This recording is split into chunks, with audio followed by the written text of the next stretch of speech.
Gak boleh di-spill.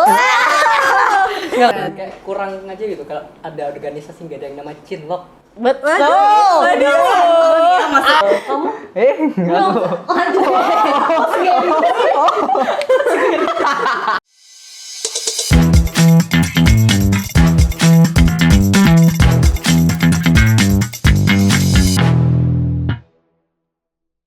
Hai creators, selamat datang di Bising, bincang santai di kreatif. Nah, di episode Bising yang pertama ini akan ada aku Safitri dan Aku Zila. sebagai host yang akan menemani Jumat ceria kalian. Yeay. Nah, di sini kita kedatangan ketua dan wakil ketua dari Laboratorium Creating, yaitu Rora dan Zainul. Ini panggilnya mau Zainul atau Inung? Panggil aku Zain. Zain. Baik, Zain. Baik. Oke, gimana teman-teman kabarnya hari ini? Alhamdulillah. Alhamdulillah. Iya banget. Ceria apa sih, Bang? Ceria apa sih, Untuk Bang? Jumat ceria, supaya ceria harus Iya, ceria. betul. Oke. Nah, di sini kita tuh sebenarnya mau tanya-tanya aja ya. Kalau dari kalian boleh nggak sih dijelasin apa itu Laboratorium Creating? Ya, jadi laboratorium creating adalah laboratorium yang fokusnya itu ke periklanan. Kayak Ikom ini kan banyak banget lab-labnya ya. Nah, creating itu jadi salah satu lab yang ada di Ikom dan yang berfokusnya itu ke iklan gitu. Dan creating itu kan singkatan dari creative advertising. Begitu. Oke. Nah, tapi nih ya, Rora sama Zain ya. Ini aku panggilnya Zain. Oke, nah Rora sama Zain. Jadi sebelum kita ini lebih lama lagi nih ya kita ngobrol-ngobrolnya, aku pengen tahu kenapa sih sekarang Creating itu ada bincang-bincang santai kayak gini. Apa tujuannya gitu? Mungkin ini sebenarnya kan ide ini ya, udah ide dari lama. Cuma kan dibalikin lagi sama Rora karena kerasanya itu kayak apa sih program yang bisa bikin kita selalu produksi tapi outputnya itu yang nggak sesusah itu gitu. Akhirnya Rora mikirlah kalau kita balikin aja podcastnya, atau juga kalau misalkan dengan ada podcast itu nanti kita bisa menghadirkan berbagai macam bintang tamu, mungkin dari dosen-dosen, alumni, atau mungkin dari lab-lab lain yang bisa diajak berkolaborasi gitu. Dan ini sedikit fun fact, tadinya tuh bincang-bincang santai creating kayak gini tuh ada di Spotify. Nah, terus kenapa aku mengubah sedikit formatnya di angkatanku, di periodeku untuk dibuat secara audiovisual, karena kayaknya akan lebih menarik juga kalau misalnya dibuat secara audiovisual dan bisa ditampilkan di YouTube gitu kan. Jadi kayak kita bisa mengaktifkan semua sosial medianya creating gitu. Keren sekali, banget tepuk tangan sih. dulu Mas. Outputnya itu berarti benar-benar supaya Creating itu lebih terkenal di semua sosial media. Betul. Keren banget nih. Dan juga biar bisa kolaborasi. Bener banget. Berarti nanti kedepannya ini nggak cuma dari Creating aja Nggak. ya? Di luar Creating akan ada Di luar ya? Creating. Apakah sampai di luar UPN juga? Loh, bisa jadi. Bisa jadi, ya. Tidak menutup kemungkinan, tidak Jadi menutup teman-teman kemungkinan. tungguin aja ya kolaborasi Betul. Creating dengan pihak-pihak lainnya. Oke, jadi itu ya teman-teman tujuannya dibuat program atau segmen ini di Creating gitu. Nah, itu kan tadi kita bahasnya tentang program ini gitu ya. Aku lebih ke kepo sih ini sekarang. Penasaran banget apa sih peran lab Creating ini untuk mahasiswa Ikom sendiri. Gimana Ino? Silakan. Nonton Netflix enggak? No. Peran lab creating ini untuk mahasiswa ya, terutamanya mahasiswa Ikom. Sebenarnya awal diciptakan creating sendiri ini karena alumni itu nggak melihat kayak ada lab yang bisa dibuat secara fleksibel gitu. Kayak creating ini kan kita lihat sendiri kayak outputnya fleksibel kan. Kita bisa podcast, kita bisa bikin short movie, terus habis itu bisa bikin iklan dan lain-lain, terus bikin poster juga. Nah, jadi itu keberlangsungan lab creating ini diharapkan itu bisa membantu para mahasiswa itu yang mungkin mereka pengen masuk DKV tapi gagal. Akhirnya mencurahkan kreativitas mereka di creating gitu. Betul. Terus mungkin juga kayak di creating ini kan karena tagline-nya merdeka dalam berkarya, jadi karyanya itu nggak terbatas cuma sebagai gambar atau mungkin audio doang, tapi bisa berupa hal-hal yang ya seabstrak mungkin, sepemikiran apa sih yang ada di otak kita tuangkan aja jadi karya gitu. Berarti Betul. kayak kreativitas apapun yang teman-teman ikom punya itu bisa dituangkan melalui laboratorium kreatif. Betul, terkhususnya periklanan. Betul. Nah, terus ini nih, emang di Creating ini tuh ada project atau kegiatan apa aja sih yang ada di lab Creating ini tuh? Apa ya? banyak banget. Kayaknya ada 1.700 gak sih, Nung? Atau ada 1 juta? 1.890-an? Banyak. Jadi kalau misalnya di Creating ini ada project yang kita internal aja, ada project yang bareng eksternal aja, ada juga yang kayak proker-proker divisi itu juga termasuk project kan. Nah, banyak. Kalau misalnya kita bagi, yang pertama yang proker-proker yang untuk internal aja itu ada kelas-kelasnya Creating, itu bisa kalian ikutin ya teman-teman, baik dari internal Creating ataupun teman-teman yang mau ngajak teman-teman lainnya di luar dari Creating untuk ikut kelas Creating itu boleh, namanya Perkasa. Nah, terus habis itu ada juga ini, Bising, ini salah satu proyeknya Creating yang berupa audiovisual di YouTube. Terus habis itu ada juga kita Love Project. Nah, Love Project itu adalah salah satu project Creating yang berkolaborasi dengan UMKM Ikom. Khususnya tuh Ikom gitu. Kayak kita akan mengiklankan produk-produk UMKM ini dan dikurasikan karyanya pada saat hari hanya, pada saat hari Love Project-nya gitu.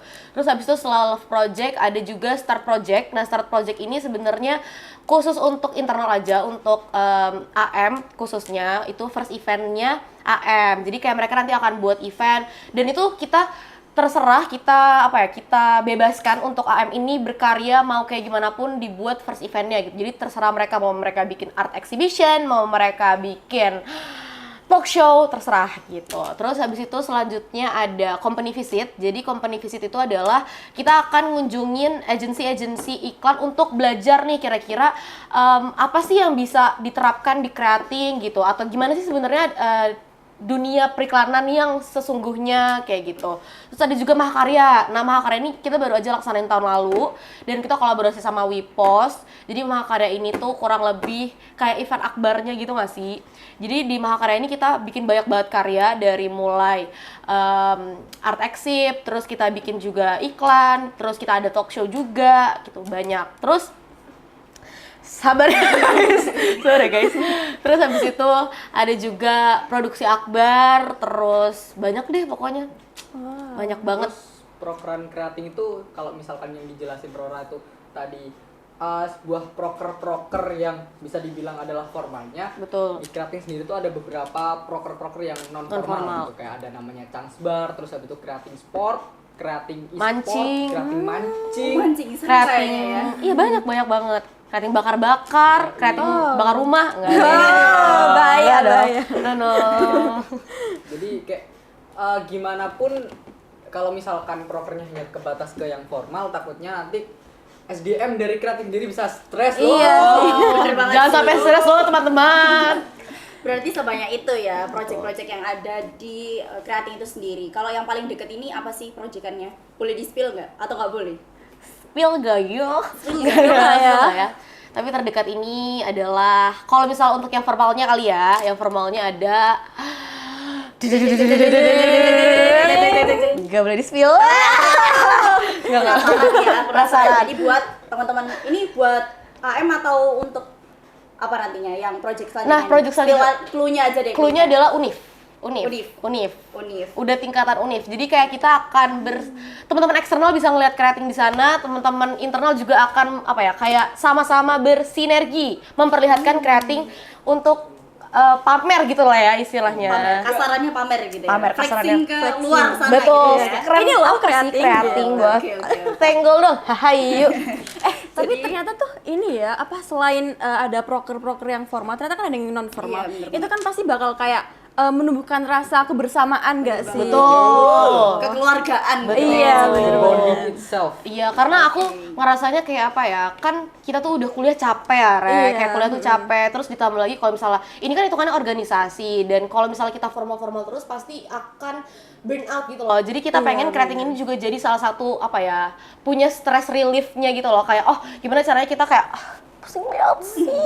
Jadi ayo kita nobar gitu, ayo kita karaokean kayak gitu. Seru banget ya Seru ternyata. banget. Dan kayak kurang aja gitu kalau ada organisasi nggak ada yang nama Cinlok. Betul.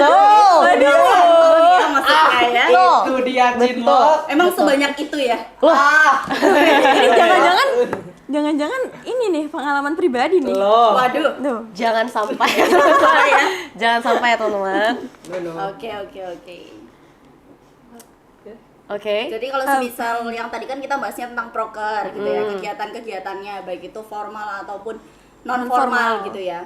Dari project itu sendiri ada kayak benefit yang didapetin nggak sih dari mahasiswa ikom yang ikut atau join di lab kreatif? Banyak dong, tentu aja banyak banget sih. Apalagi kan kita organisasi ya, nggak mungkin sebuah organisasi itu nggak ada benefitnya. Salah satu benefit yang akan dirasakan oleh KM Ikom kalau misalnya join ke Creating adalah portofolio. Tentu saja kan pasti buat teman-teman yang terkhususnya di semester 5-nya itu mau magang, itu kan pasti bakal banyak-banyak nyari portofolio kan, dan itu kita bisa dapetin di Creating gitu. Terus habis itu selain itu kita juga bisa nemuin skill yang gak pernah kita bayangin gitu loh, yang kayak misalnya aduh aku nggak tahu ternyata aku tuh bisa loh megang kamera, aku nggak tahu loh ternyata aku bisa loh ngedit yang kayak gitu. Terus habis itu kayak relasi juga kan pasti kita butuh ya teman-teman yang namanya relasi, apalagi kalau misalnya mau magang mau kerja itu kan sangat penting ya relasi itu, dan kalian bisa dapetin relasi tersebut kalau kalian join ke Creating, apalagi teman-teman yang mau bekerja di industri kreatif kayak gitu.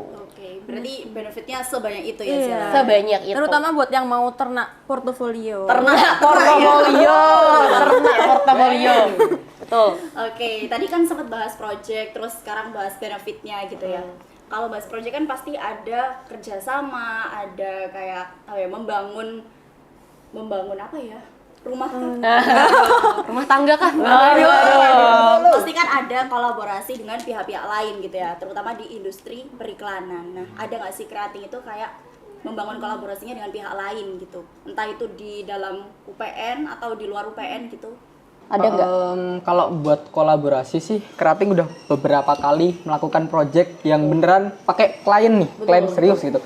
Salah satu project yang pernah kita dapat adalah dari dosen itu, mungkin kita Pak Catur, kita membuatkan company profile kalau nggak salah buat pihak LPPM. LPPM atau iya LPPM ya? Oh, LP3M. Iya, LP3M. Salah. Loh. Terus habis itu kita juga pernah berkolaborasi buat membuatkan namanya itu apa ya? Dinar etnik. Itu tuh sebuah aksesoris busana gitu. Dan itu kita benar-benar ngerjainnya ya mendapatkan brief secara langsung gitu. Dan secara nyata gitu, bukan cuma kita berpura-pura atau mungkin simulasi gitu. Terus ada lagi kita juga pernah membuatkan video profil seorang guru besar Fasilkom kalau nggak salah itu. Terus ya main banyak sih, nggak bisa kehitung. Benar-benar. Terus juga kalau misalnya love project itu yang tadi aku udah bilang, itu kan kita kerja sama-sama UMKM juga kan, dan itu kan jatuhnya kayak klien yang real gitu. Dan company visit juga kan kita kunjungan ke suatu company, dan di mana ya jatuhnya kerjasama juga gitu, tapi bukan yang kerjasama secara kontrak gitu, enggak, hanya untuk pembelajaran. Keren banget sih. Sebanyak itu loh mereka udah kerja sama pihak lain gitu. Berarti ini dari teman-teman Creating sendiri tuh berarti juga menerima ini ya. Misal kalau dari luar ngelihat Instagram kalian gitu ya, Instagramnya Creating gitu. Berarti bisa dong langsung kayak aku mau dong dibuatin iklan gitu. Boleh banget gak? Boleh, tapi Hubungi nomor di bawah ini. ya hubungi nomor di bawah ini ya. Berarti kayak gitu tuh ada rate cardnya gitu nggak, atau kayak berbayar atau mungkin gratis? Gimana Ino? Sebenarnya kalau misalkan apakah ditanya ada fee-nya atau enggak buat pembuatan iklan itu, bisa dibilang iya, bisa dibilang enggak. Jadi yang kita tekanin sebenarnya di Creating ini adalah pengalaman yang didapat sama orang-orang yang mengerjakan gitu. Jadi kalaupun ada fee itu lebih kepada bonus dari kerja kita daripada kita benar-benar nerapin itu sebagai kayak agensi periklanan secara langsung gitu. Oh begitu, oke. Keren banget sih, tapi Keren lah, Creating gue. Berarti ya kalau semisal mau jadi orang yang keren, kalian bisa join di lab Creating gitu ya teman-teman ya. Langsung saja gitu ya. Langsung tekan Gform di bawah ini. Nanti langsung muncul pendaftarannya ya. tapi kalau misalnya pembuatan iklan itu kan pasti ada pembagian tugas gitu Iya. kan. Nah itu gimana sih pembagian job desk kalau misalnya bikin iklan itu? Iya, jadi kalau misalnya di creating kita tuh punya dua kartu ya, dua kartu nama. Jadi yang pertama itu kartu nama keorganisasian, sama satu lagi itu job desk kreatif yang kita pegang. Nah kalau misalnya keorganisasian kayak misalnya aku di sini sebagai ketua, Inung di situ sebagai wakil, itu keorganisasian. Dan biasanya yang kalau yang kita pakai pada saat kita produksian itu bukan yang titel keorganisasian kita, tapi yang job desk kreatif kita. Nah job desk kreatif kita ini dibagi menjadi 4, ada project manager, ada art director, ada copywriter, sama visual. Nah tadinya di creating itu bukan project manager tapi departemen media. Cuman karena berjalannya waktu dan kita kira kayaknya sudah saatnya creating ini bisa lebih serius dan lebih detail lagi mengenai job desk kreatif ini, sampai akhirnya diubahlah menjadi project manager. Oke. Berarti ada 4 ya, dan itu masing-masing dari kalian itu dibaginya kayak gimana sih job desk-nya itu? Apakah dari mereka sendiri milih atau itu dipilihin? Kalau misalkan dipilihin atau milih, sebenarnya lebih kepada yang milih ya. Kayak aku baru nih masuk creating, aku nggak tahu apa-apa nih. Apa nih cewek nih yang belum pernah tahu itu. Aku pengen nyoba dulu. Itu boleh. Jadi di semester 1 sama 2 waktu kalian jadi AM itu kalian 1 2 3 waktu kalian masih menjadi AM itu kalian dibebaskan untuk mengeksplor job desk kreatif apapun yang kalian mau gitu. Misalkan di satu proyek kamu pengen jadi AD, kamu pengen di selanjutnya pengen jadi visual, pengen yang ngedit, atau mungkin pengen jadi DOP-nya, terus habis itu di proyek ketiga kamu pengen jadi scriptwriter atau mungkin ceweknya gitu, itu boleh banget. Tapi mungkin kalau misalkan udah menginjak hampir kamu menjadi BPHD, ya kemudian semester 3 akhir mau ke 4 itu lebih baik kamu segera ngefixin gitu. Soalnya bakal banyak juga project yang nantinya kamu dapetin dan kamu harus tahu nih, aku harus ngambil job desk kreatif apa gitu. Biarkan kalau misalkan ada yang nge-call buat ada project ini gitu, kamu bisa oke, aku langsung nunjuk si ini jadi ceweknya gitu. Karena menurut aku yang tahu dan yang paham tentang kemampuan kalian tuh kan ya diri kita masing-masing ya. Jadi yang kayak kita nggak bisa nentuin misalnya kayak kamu loh cocoknya AD, iya di mata kita dia cocoknya AD, tapi kalau dia ngerasa kayak enggak aku lebih mumpuni di visual, ya berarti kan dia di visual gitu loh. Berarti waktu semester 1, 2, 3 itu waktunya explore gitu Betul. ya, mencari tahu kira-kira sebenarnya aku cocoknya di mana sih. Tapi kayak ya udah balik ke diri sendiri, kayak oh ternyata aku memang cocoknya di AD, di visual kayak gitu.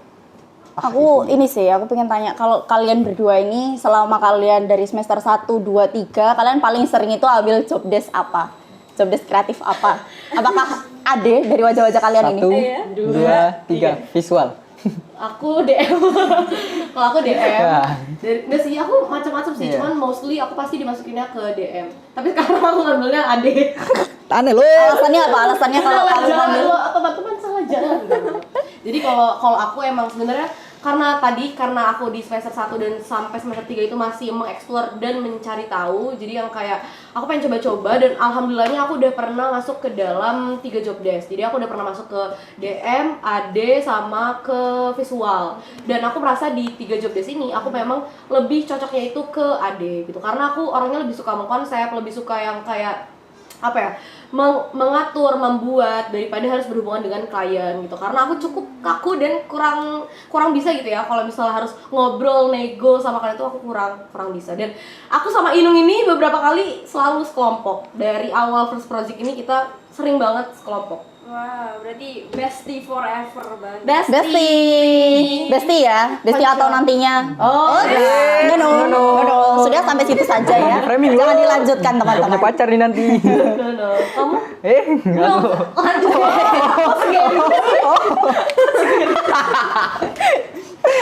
Kalau misalkan divisi kreatif yang aku ambil, ini aku udah sama kayak Rona, aku udah pernah nyoba semuanya, tapi sekarang aku lebih kepada cewek daripada mungkin kok nggak visual dong, kamu kan pernah menjadi core PDDM gitu. Tapi lebih kepada cewek gitu, soalnya aku lihatnya cewek ini punya hal yang berbeda nih daripada beberapa divisi kreatif lainnya gitu. Kalau misalkan outputnya dari Ade kan kebanyakan ide gitu kan, tapi oke, mungkin ideku bagus, tapi aku kalau pas syutingan aku merasa aku nggak bisa menuangkan ideku di situ gitu. Jadi aku lebih kepada ikut ke visualnya. Terus kalau jadi cewek ini kelihatannya asik gitu, menuliskan kata-kata hari ini gitu. Kata-kata hari ini. Kata hari ini menjadi Sal Priadi, Rintik Seduh itu passion. Apakah juga menjadi copywriter itu harus anak senja gitu? Karena suka kata-kata? Itu dia. Jadi sebenarnya menjadi copywriter itu yang penting adalah banyak ngomong loh. Banyak omong. Ya, Berarti jadi Zain ini love language-nya pasti words of affirmation ya. ya. Waduh. Enggak, teman-teman. Oh enggak, salah ya? Tidak sesuai berarti ya? Dia adalah physical attack loh. Suka pukul-pukul? Iya. Waduh. Menyerang dia ini, ngeri. Gitu. Ya. Berarti ke semuanya ini, keempat-empatnya ini pernah kalian coba gitu ya? Betul. Aku enggak, aku Oh tiga. ya, tiga. Oh, Kalau empat. Rora tiga. Empat ya? Ya. Kok bingung sendiri? Iya. Oke, karena job desk udah kita bahas nih ya. Terus gimana sih cara, apa ya Zila, kayak membangun kreativitasnya gitu nggak sih? Oh iya, gimana caranya kalian tuh membangun kreativitas dalam Menciptakan. iya, menciptakan sebuah iklan yang bisa menarik kayak wah ini iklannya bagus banget kayak wow gitu tuh gimana caranya? Caranya adalah kalian join kelas perkasa ya guys. Kalian yang mau tahu, aku nggak akan spill di sini karena kalian harus join kelas perkasa kalau kalian mau tahu. Parah lo. Untuk lengkapnya ya, untuk lengkapnya. Untuk lengkapnya. Kalau mau jadi orang kreatif. Betul, dan kalian mau tahu kelas perkasa kapan aja, kalian stay tune di IG-nya Kreatif. Ya, karena setiap kelas itu akan dibuatkan poster gitu ya, ada Iya, posternya gitu ya. Di Ya, betul sekali. Tapi kan singkatnya lo, Ror, kasihan lo. Iya, ya udah maaf loh. Apa nih gak diisinya nih podcast? Oke, mungkin kalau misalkan ditanya gimana cara dapat ide dan lain-lain, kalian saksikan aksi Semuanya ya. Kita berarti menyebutkan ini ya, menyebutkan semua prokernya lagi gitu ya. Kita balik lagi. Enggak, kayak lebih dibanyakin referensi juga gitu. Soalnya sebanyak apapun referensi kalian di kayak melihat-lihat iklan gitu, itu bisa bantu kalian buat oh nanti aku bisa bikin kayak di iklan ini gitu. Jadi kalau anak kreatif itu biasanya kalau mereka nyalain TV bukan melihat programnya loh, melihat iklan yang ada di dalamnya. Yang bener. Iya loh, anak kreatif nggak ada yang premium. Iya, bener banget itu ya. Fun fact ya itu ya. Fun fact-nya kreatif. Nggak boleh ada premium haram teman-teman. Karena kita anak iklan. Betul sekali. Oke. Nah, karena kita udah berbincang yang sangat-sangat santai, saking santainya ternyata udah cukup lama kita bincang-bincangnya. Udah 5 jam ya ini. Iya, udah lama banget ini ya. Udah mau subuh kayaknya ya. Waduh. Nah, aku pengen tahu sih apa harapan kalian berdua masing-masing ya ini. Harapan kalian apa untuk kreatif ke depannya? Kalau misalnya dari aku, semoga Kreatif ini bisa dikenal lebih lebih meluas lagi, karena menurut aku Kreatif ini sangat punya potensi yang besar banget untuk dikenal di khalayak umum gitu loh. Gak hanya internal ikom aja, gak hanya dari UPN aja, tapi seluruh masyarakat se-Indonesia Raya yang nonton ini, nggak bercanda. Pokoknya sebisa mungkin seluas-luasnya kita bisa dikenal sama khalayak umum gitu. Terus semoga kita juga bisa lebih banyak lagi karya-karya yang kita buat, kita publish kayak gitu. Kalau aku sih mungkin ya sama kayak Rora, singkat aja. Mungkin kayak aku pengennya lulusan dari Kreatif ini nanti bisa bekerja di tempat-tempat yang at least terkenal gitu. Mungkin kayak aku kerja di YouTube loh. Waduh. Langsung oke, aku dapat ini, aku kerja di YouTube, aku dapat proyekan gini, mungkin bisa aku bagi ke teman-temanku yang dulu atau mungkin ke adik-adikku yang sekarang di Kreatif biar mendapatkan at least pengalaman yang sama gitu. Dan semoga kita bisa lebih banyak berkolaborasi Ya, selain betul. dari internal, dari Betul. eksternal, dari komunitas mungkin. Ya, itu juga min. Amin, amin. Semoga bisa terus berkarya dan Amin. selalu bisa berkolaborasi dan terus merdeka dalam berkarya. Oke, kembali ke tagline kita gitu ya. Gitu. Ayo coba tagline dulu. Tagline dulu boleh nggak sih? Suara dong. Kreatif gitu. Lo Kreatif. Merdeka dalam berkarya. Nah, oke creators. Jadi itu tadi obrolan bersama ketua dan wakil ketua Lab Kreatif. Terima kasih banyak untuk Rora dan Zainul untuk hari ini. karena Sama-sama, udah sama-sama. Sharing-sharing. Dan- Memberikan informasi yang cukup banyak sekali gitu ya tentang Iya, kreatif dan gitu. ternyata kayak kreatif sekeren itu loh. Jadi buat yang belum join, AIM yang belum join, segera join ya teman-teman ya. Langsung join. Ya, dan sampai jumpa di episode selanjutnya. Bincang santai di Kreatif. Jangan lupa follow dan subscribe. Oke.